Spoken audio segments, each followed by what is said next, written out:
What is going on, everybody, and welcome back to Juve from the Six. We're going to try something new. We're going to call this Juve from the Six podcast point five.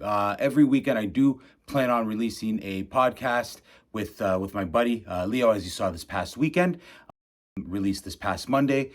What I'm going to do is midweek, just kind of round up some little news bits that pop up here and there, maybe some midweek Champions League games, give my thoughts and go over anything like that. And we're going to call them the 0.5. So I guess welcome to Juventus Podcast 1.5.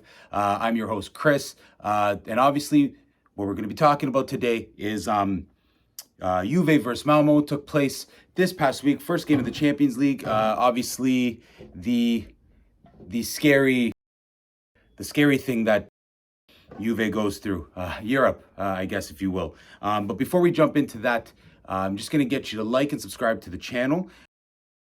And if you want, you can hit that little bell icon so you can get notified every time I post a video. But without further ado, let's get into this. I got my notes here, so I'm going to definitely go over some things that I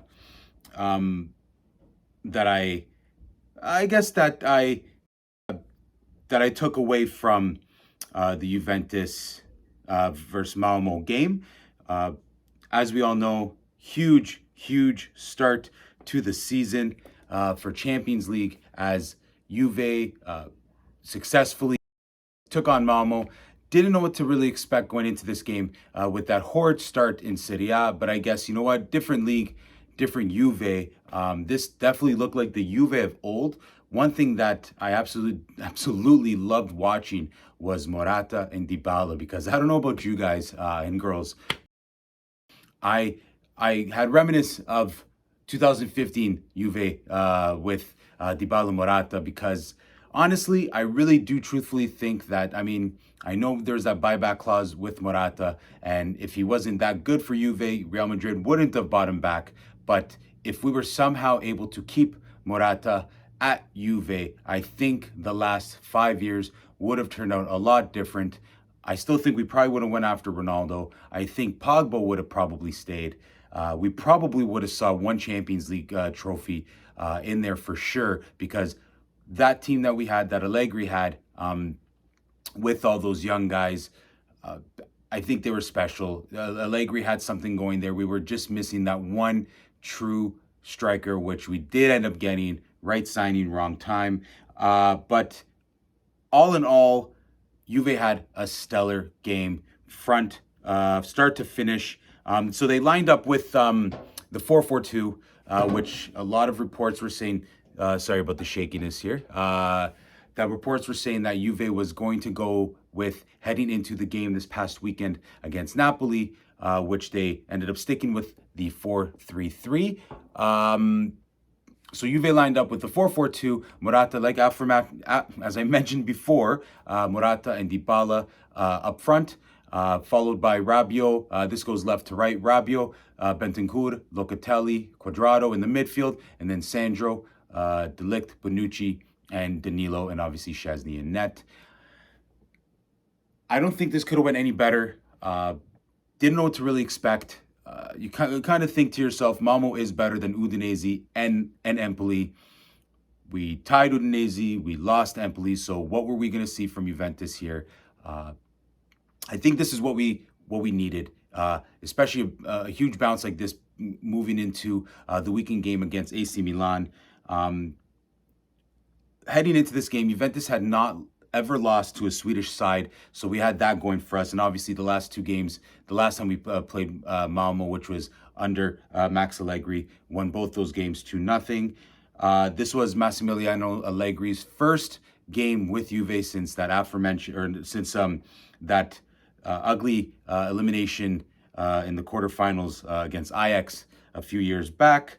But Allegri does have one of the highest Champions League win rates for Juventus coaches, which was really good. So that was definitely a positive heading into this game. All in all, I think Juventus, they dominated majority of the game. The stats, if I'm not mistaken, had Juventus with about 55 to 60% ball possession. It's kind of what you expect in a Champions League game against a team like Malmo, in a group stage, in a group that Juve should be going on as a top two. Their really only bigger rival is Chelsea. We're definitely going to touch on that later as we get closer to that game. In my personal opinion, probably the biggest games in this group are the back-to-back against Zenit, just because with Russian players or with Russian teams, Russian climate, into Russia, you never know what to expect because Juve, for some reason, tends to really struggle when it comes to cold weather climates. They struggled against against Galatasaray a few years back when they went to Turkey. When Conte was coaching, they ended up losing that game. So, I mean, it's kind of, you never know what to really expect. Juve finished with a total of 8 shots on target out of their 16 that they had total, which was good. Szczesny did not look like the Szczesny of 2021, let's say, actually, not even of the first couple games for Serie A, but of 2021. He definitely, I think he bounced back with what we were expecting. I have my notes here saying that honestly, when called upon, a lot of his saves, he got out when he had to, punching balls away when he had to, didn't look hesitant, was able to really control from the back, which is what we need to see from the Polish international. We rely heavily on that goal. I made a. I personally think one thing that Juve has missed a lot was Buffon. Not so much from his saves of essentially who he was, like one of the greatest, if not the greatest goalie of all time, not alone, let alone Juventus history, but his leadership. And that's one thing that Wojciech Szczesny, to me, lacks huge in the back there. So definitely great game for him. I'm going to go through all my ratings of what I gave the players. Danilo, solid game. Didn't really see much of Danilo, but for what he did, was good. He was very good on attack, on defense. Didn't really make any obvious errors. Didn't do any obvious make any obvious plays that really caught the eye. He did what he had to do. Same with Leonardo Bonucci and Matthias de Ligt. That back line was just solid. One person out of that back line that I was pleasantly surprised because I've always been a critic about him was Alexandro. You know what? I think this is probably Alexandro's best game as a Juventus player. Obviously, he scored the first goal on that cross by Cuadrado. Without that cross, there was no Alexandro goal. Yeah, I mean, Bentancur got the touch, and he got the assist, but I don't think I really credit him with that assist. It hit his and probably one of his hairs on his head that redirected it to Alexandro. But Sandro did what he had to do. Diving header, perfectly placed. 1-0 Juve. I would love to see that from Alexandro a lot more. We struggle in the wing-back position. There's no hiding it. I know midfield struggles have really overtaken this team, that the lack of wing-backs, it's kind of taken a back seat. So I personally think more performances like that from Alexandro, please, please, please, please. I don't know how else I can really explain that. He definitely needs to be more active on the attack, and he needs to be a lot better on defense. And more games like that, Alexandro. I'll give you, obviously, again, like I mentioned, I'm going to give you my ratings for all players later on near the end of the podcast 1.5. Cuadrado, I mean, what can you really expect from Juan Cuadrado aside from exactly how he was in that game? He's become.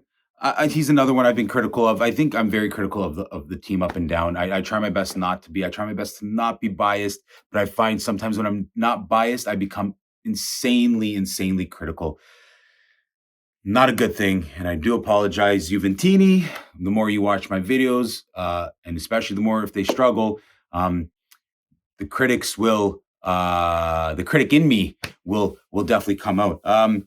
He was consistent down that right flank, just up and down, up and down, up and down. Exactly what we expected. He gave the Malmo defense a hard time. He key role, like I mentioned, in Sandro's goal. And honestly, standout performance by him. One of the best, I think, on the field. There really was no bad Juventus players in this game, in my personal opinion. The only one that would probably give not so good rating would probably be Bentancur. I'm kind of over Bentancur. I don't know if he's ever going to live up to the hype of what we expect in him, but I'm kind of done with Bentancur. He was probably he provided an attacking outlet on the right, which was good to see, but I mean, he didn't do anything of note. He didn't even play good enough to note that he was good, if that even makes sense. Best midfielder on the field by far is Manuel Locatelli. I'm insanely pumped that we got Manuel Locatelli. In 3 games with Juve, even in the half games or the sub games, he's just looked like he's been with Juventus for a very long time. Yes, I'll put it out there right now. He was my best in the game today. He looks so veteranized. I got to search that up if that's even. I got to search it up to see if that's even a word. If not, I think we just created one. Veteranized. No, it's definitely not. So you know what, Manuel Locatelli, if you ever watch this, I just made you a word, and you are veteranized because your age, you're way beyond your years, man. I think he had the best the best game. He's so calm, cool, and collected on the ball. Defensively, he's just amazing. His distribution skill, the man is just, you know what? If he continues this, I personally think we're looking at possibly a top 5 midfielder in the world in the next 2-3 years. If he continues to play like this, the problems in the midfield might be a thing of the past, especially because, and I'm going to get into the next midfielder here, Rabiot has actually looked really, really good alongside Locatelli. He also didn't do many wow factor things, but he did. He drifted a lot into central areas, leaving like Sandro the ability to flank that left side. So I mean, more of that, please, Rabiot. He's another one that I constantly criticize. Just more of that. He didn't have breakout game, best game, a wow game, but he definitely did what he had to do. Compliments Locatelli so well. And now for the attack, Paulo Dybala, scored the penalty kick. We made it 2-0. Another not a wow game, but did what he had to do. You could tell he's playing with that confidence. I think the Paulo Dybala of 2015 is back. I'll be honest with you. A couple more games and you might start seeing those goals popping in like popcorn, if that's even a good analogy. But yeah, I personally think he did awesome. I mean, I think not awesome, but I mean he definitely he worked so well with Morata. Morata, I think, played amazing. It's about time we saw a game like that from Alvaro Morata. You know what? I'm not trying to be that guy. I'm not trying to bring him up again, but I really do think that Ronaldo held this team back because we catered to him so much, which is not a bad thing. We just didn't have the players to cater to him. But without Ronaldo, the distribution of this ball, the players just, they can do what they need to do. The one thing we missed from this game was Federico Chiesa, and I'm talking about that game that probably could have made it 4, maybe 5-0 with his pace, his 110% work rate. And honestly, one little thing of note about Alvaro Morata, the man bleeds black and white. He has 14 goals in 29 Champions League games for Juventus. I mean, again, going back to what I said prior, I don't think he ever should have left.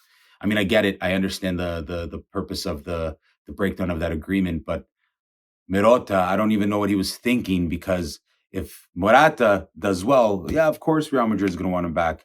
If he doesn't do well, Juve is not going to want him, and neither will Real Madrid. So really, what was the point of that? Because obviously Chelsea wanted to make that big splash signing of 60 mil, so that's why they bought him back. So then they can make that money, because Juve was definitely not going to fork over that 60 mil to get Alvaro Morata. Moise Kean, he stepped on. I think he played about 20-ish minutes. He actually did really well, and I cannot wait till he's fully integrated back into the lineup or back into the squad. I think he already is. He did well. He scored that offside goal. Offside or not, great to see him have that nose for goal yesterday. Good to see him be on the attack. Weston McKennie did well. He set up Keane on that goal. Kulusevski didn't really do much. I'm pretty sure he only played probably because he was in Sweden. I'm still not 100% sold on Kulusevski. I know with the hype around him, he's young. Give him time. I still haven't seen, aside from maybe the first game of his Juventus career last year against Parma, I want to say, correct me if I'm wrong, just put it down in the comments. I'm just not 100% sold on him. I like the idea of him. I like the idea of what he could bring, but just haven't seen it yet. I don't know how long we give him to get better or to get there, but yeah, I don't really give him. I didn't give him a negative rating in this game in the sense. I think he's getting there. He could be, but yeah, again, not a bad game, but just trying to. I'm hoping that we see what everybody expects from him. Aaron Ramsey didn't do anything. Never really got going. So now I'm gonna just touch on what I gave these guys as far as ratings. We'll go back to front once again, and then into subs. Szczesny, 7 out of 10. Danilo, I gave him a 6 out of 10. Bonucci, 6. Matthias de Ligt, 6. They're all very, very, did what they had to do. Nothing special. Sandro, I gave him 6.5, maybe a 7 out of 10 on that one. Cuadrado, a 7. Bentancur, I gave him a 5. Manuel Locatelli, I didn't want to give him a 10 because I don't think it was a 10-10 performance. It was his 10-10 performance so far in his Juventus career. For the game, I gave him an 8.5. Rabiot, a 6. Dybala, a 7. And Alvaro Morata, an 8 out of 10. Moise Kean, a 6. Weston McKennie, a 5. And Kulusevski, a 6. And same as Aaron Ramsey. I didn't rate Regani just because he really didn't do anything. So Juve starts off Champions League with a 1-0 record. That's the best outcome. We're technically first because of goal difference. Our next game is against Chelsea. It's in Torino, so we got the upper hand on that. But we need the points. We cannot share the points in this case because obviously going back later in the season in Chelsea, I'd rather know that if we lose, at least we didn't screw up the home game. So by that point in time, though, we would have already gone through AC Milan for the weekend. Sorry about the shaking again. Just double check Juve's schedule coming up. I cannot remember who they play in Serie A, but again, they have AC coming up. Then they got Spezia and then Sampdoria, which leads them in to the midweek game at Chelsea. So, and then on the other end, we have Torino. So a little bit easier, at least with that game against Chelsea. I do fully expect a hard-nosed game between Chelsea and Juve. It's really, I think it's kind of tight. I don't really expect Chelsea. I think people are expecting Juventus to kind of bend over and take it from Chelsea just because they are the defending champions. But I think this is a big measuring stick game for Juve. If they can somehow win this game, even if they go on to lose the second game in Chelsea, I think it just goes to show where we are. But obviously, before we get to that, we need to really focus on the task at hand at AC Milan. Today, which is September,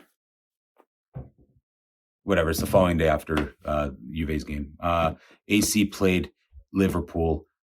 I was thoroughly impressed by AC's response to the early 1-0 Liverpool goal, but they ended up losing 3-2.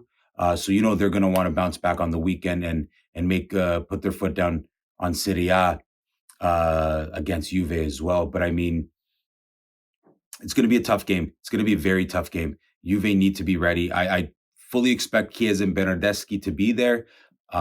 They should, because it wasn't a bad injury for Chiesa or Bernardeschi. I think they're just resting against Malmo because there's really no need to have them there. But excuse me. Yeah, I do. It's going to be a big game this Sunday, 2:45. Juve versus AC Milan. Can't wait. Always love those big games early on in the season.